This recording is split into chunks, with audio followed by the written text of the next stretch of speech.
सिया की मां ने इस बात को झूठ बताया कि सिया बाली नहीं जाना चाहती थी। उन्होंने कैब ड्राइवर के बयान को भी गलत बताया, जिसमें कहा गया था कि सिया बाली नहीं जाने को लेकर कैब में अपने भाई साहिल से झगड़ा कर रही थी। यहाँ पे वो ड्राइवर जो लेके गया था आपकी बेटी को, आपके बेटे को, वो ये कह रहा है कि यहाँ से गाड़ी में बैठते वक्त भी वो लड़ रहे थे अपने भाई से कि वो नहीं जाना चाह रही। नहीं, ऐसे कुछ भी नहीं है। खुशी खुशी गए, वो तो खुशी खुशी गए थे, लड़ाई तो बिल्कुल नहीं हुई। ये तो झूठ बात आ रही है। ड्राइवर ऐसा कह रहा है जो लेके, झूठ है ये। और ये पासपोर्ट फाड़ने वाली बात जो सामने आ रही, मुझे नहीं पता है, क्योंकि मुझे नहीं मालूम ये तो फाड़ने वाली बात। तो साहिल ने कुछ बताया कि यहाँ से जब जा रही थी तो लड़ाई कर रही थी वो? नहीं, साहिल ने बिल्कुल बोला मम्मी खुशी खुशी गई, वो लड़ाई की बात तो झूठ बोल रहे हैं वो। सिया के परिवार के मुताबिक केतन के बाल नहीं होने और बात करते समय हकलाने को लेकर सिया को कोई दिक्कत नहीं थी।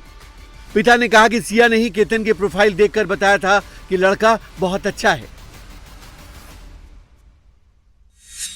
मैंने खुद मुझे 2 क्लिप भेजी, जो 2 क्लिप आज भी मेरे मोबाइल में है कि ऐसे पापा वो देखो, यानी कि किसी होटल में इतनी अच्छी स्पीच दे रहा है 100 लोगों के सामने, और वो लड़का बहुत अच्छा है, जेन्युइन है, बढ़िया है।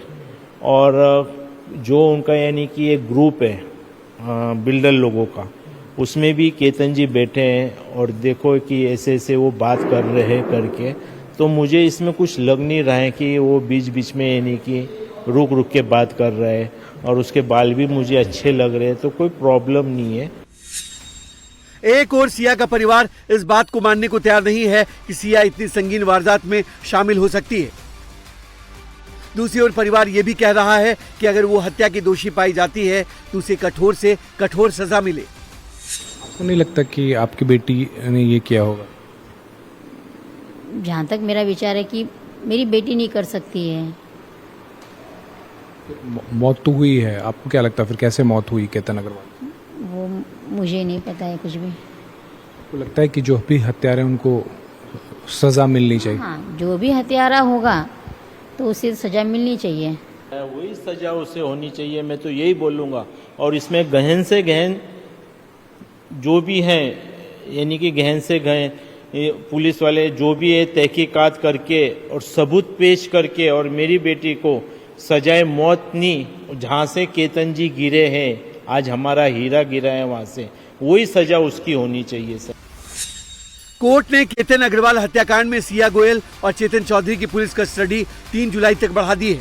पुलिस ने कोर्ट में बताया कि डिजिटल सबूत, call detail, social media activity और हत्या की साजिश से जुड़े कई पहलुओं की जांच अभी बाकी है।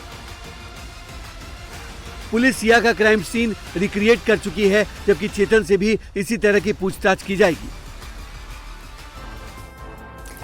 यूपी एसटीएफ ने यूपी के टॉप क्रिमिनल्स की फाइल खोली है। जून के महीने में एसटीएफ ने 2 बड़े ऑपरेशंस को अंजाम दिया। एसटीएफ ने लखनऊ में खान मुबारक गैंग के शार्प शूटर को ढेर किया और दूसरा लखनऊ से 700 किलोमीटर दूर सहारनपुर में हुआ। बिहार के ब्रदर्स गैंग के सबसे बड़े डॉन ललन सिंह को यूपी एसटीएफ ने मार गिराया। ललन सिंह 10 साल से यूपी और बिहार को चकमा दे रहा था। ललन सिंह इतना बड़ा क्रिमिनल था कि वो अपने साथ हमेशा स्टैंगन लेकर के चलता था, और जब सहारनपुर में ललन सिंह को पुलिस ने ढेर कर दिया तो उसके पास से देसी ये गन बरामद हुई है। यूपी में अपराधियों के लगातार सफाई का काम किया जा रहा है। एनकाउंटर्स को यूपी के ADG law and order Amitabh Yash ने कानून व्यवस्था के लिए जरूरी बताया। अमिताभ यश ने गैंगस्टर ललन सिंह और संजीव के एनकाउंटर की डिटेल शेयर किए। साथ ही उन्होंने जाति देखकर एनकाउंटर करने के आरोपों पर भी खुलकर जवाब दिया। यूपी में लॉ एंड ऑर्डर खराब ना हो, इसके लिए यूपी एसटीएफ लगातार काम कर रही है। जो बड़े शूटर्स हैं वो नजर में है यूपी एसटीएफ के। हाल में 2 बड़े शूटर्स यूपी एसटीएफ ने मार गिराए हैं एनकाउंटर पे। हमारे साथ यूपी एसटीएफ के चीफ अमिताभ यश जी हैं। अमिताभ जी, जिस तरह से हमने देखा कि ललन सिंह को एनकाउंटर में मारा गया, कितना बड़ा अपराधी था और किस तरह से काम करता था? ये ललन सिंह 3 भाई थे, मनीष सिंह, रजनीश सिंह और ललन सिंह। ये तीनों बिहार के रहने वाले हैं, समस्तीपुर के, और बिहार में ही अपराध किया करते थे। ये स्पेशलाइज करते थे, या इनका ये तरीका था कि ये सब इंस्पेक्टर्स को गोली मारकर उनसे पिस्टल लूटा करते थे और फिर उन पिस्टलों का इस्तेमाल आगे कॉन्ट्रैक्ट किलिंग के लिए और बड़ी लूट डकैतियों के लिए करते थे। वर्ष 2016 में इस गैंग ने एसआई भुवनेश्वर सिंह को गोली मारी थी और उसकी सरकारी रिवॉल्वर लूट ली थी। ये घटना नालंदा बिहार में हुई थी। उसके बाद इन लोगों ने एसआई सुरेश ठाकुर को गोली मारी। ये घटना बाढ़ में हुई थी। ये भी 2016 की घटना है।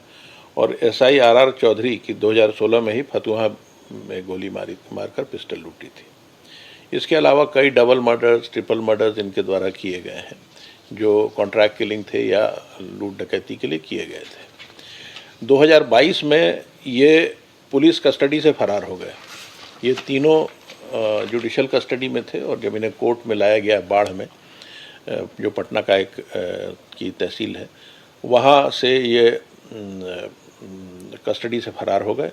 और उसके बाद इन लोगों ने 2022 में ही थाना लक्सा बनारस जनपद में सब इंस्पेक्टर अजय यादव को गोली मार के उसकी पिस्टल लूटी। इसमें किस्मत से अजय यादव जिंदा बच गए थे, लेकिन उनको 2 गोलियां मारी गई थी। उसके बाद यूपी पुलिस ने इनकी तलाश शुरू की और इसमें से 2 भाई फिर एनकाउंटर में, जो कि बड़ा ही साहसिक एनकाउंटर था, उसमें बनारस पुलिस के साथ मुठभेड़ में ये रजनी सिंह और मनीष सिंह मारे गए थे। ललन सिंह एट लार्ज था और फिर उसने दोबारा अपनी एक्टिविटीज़ को स्टार्ट कर दिया, अपने कार्यों को स्टार्ट कर दिया और बार बार यूपी में विचरण कर रहा था। ये सूचनाएं यूपी एसटीएफ को प्राप्त हुई।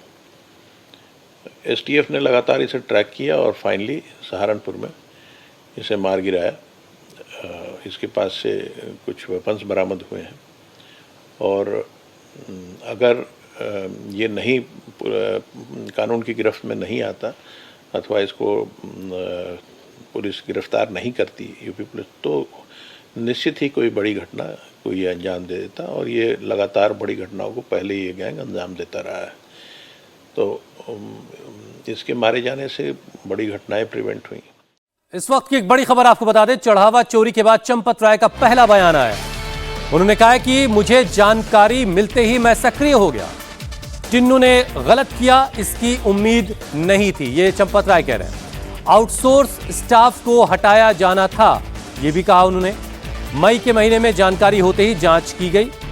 बैंक वालों ने चोरी पकड़कर चंपत को बताया। बैंक वालों ने बाथरूम से लाखों रुपए बरामद किए। जिन्होंने चोरी की उनसे रकम बरामद करवाई, ये जानकारी चंपत राय ने दी है। ये पहली बार चंपत राय की तरफ से बयान आया है। चोरी करने वाले माफी मांगने लगे जब उनसे रिकवरी हुई, ये बात भी चंपत राय कह रहे हैं। बड़ी खबर पटना से है, जहां कुकिंग ऑयल के एक गोदाम में पिछले 30 घंटों से भीषण आग लगी हुई है। इस आग में अब तक करोड़ों का सामान जलकर खाक हो चुका है। दमकल की गाड़ियां मौके पर आग बुझाने में लगी हैं। 5 लाख लीटर पानी का अब तक इस्तेमाल कर चुके हैं फायर फाइटर्स, लेकिन अब तक आग पर काबू नहीं पाया जा सका। मौके पर फायर ब्रिगेड की 35 गाड़ियां हैं। 150 से ज़्यादा फायर फाइटर्स लगे हैं जो इस ऑपरेशन को कामयाब बनाने की कोशिश में हैं, लेकिन अब तक आग पर काबू नहीं पाया जा सका, क्योंकि इस गोदाम में कुकिंग ऑयल, रिफाइंड सरसों का तेल और घी, इस तरह की चीज़ें थीं जो यहाँ से पूरे बिहार में सप्लाई होती थी और पिछले 30 घंटे से आग पर काबू पाने की कोशिश की जा रही है। तो ये तस्वीरें आप देख रहे हैं पटना का वेयर हाउस, जहाँ पर ये गोदाम था कुकिंग ऑयल का, वनस्पति तेल, रिफाइंड और घी का, और यहाँ पिछले 30 घंटों से आग लगी हुई है, जिस पर काबू पाने के लिए 150 फायर फाइटर्स, फायर ब्रिगेड की 35 गाड़ियाँ लगाई गई, लेकिन अब तक आग पर काबू नहीं पाया जा सका। यूपी के मथुरा में यमुना एक्सप्रेस वे पर एक भीषण सड़क हादसा हुआ है, जिसमें 4 लोगों की मौत हो गई, जबकि 19 लोग जख्मी हैं। यह हादसा सुबह करीब 3:30 बजे हुआ। लखनऊ से दिल्ली आ रही एक वॉल्वो बस तेज रफ्तार ट्रेलर से टकरा गई। टक्कर इतनी भीषण थी कि बस का अगला हिस्सा ट्रेलर में करीब 8 फीट तक अंदर घुस गया। खिड़कियां, गेट, ये सारी चीज़ें तोड़कर यात्री बड़ी मुश्किल से बाहर निकल पाए। फिलहाल घायलों को जिला अस्पताल में आसपास के भर्ती करवाया गया। ये देखिए गाड़ी का, बस का जो अगला हिस्सा है वो पूरी तरह से खत्म हो गया।